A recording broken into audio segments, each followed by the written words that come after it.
meeshaan jinna taal jinnada ayaan laydinkaga hormarinaan leenahay nin walbow waajibka halkaas waxaa ah in nimanka lala diriro waa waajib qof kasta oo muwaadin Soomaaliyeed dalka ha jooga dibadda ha jooga saaran waxaan leenahay qof walbow nimankaas waa jabeen hubkiina la soo baxa dadkaan waa dadan deegaanada ay ku dhuumaalaysanayaan aan u dhalan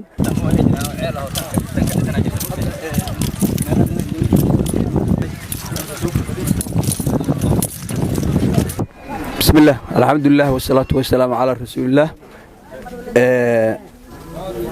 سراياشا سراكيشا قدوميها ciidanka dhamaantood iyo dadweynaha meesha jooga gabdhaha sharafta badan oo meesha fadhiya dhamaantiin waxaan ku salaamay salaanta islaamka assalaamu alaykum wa rahmatullaahi wa barakaatuh salaan kadib marka ugu horeysa awalan ilaahay baa mahadle ilaahay baan u mahad celinaynaa noo suura galiyay halkaan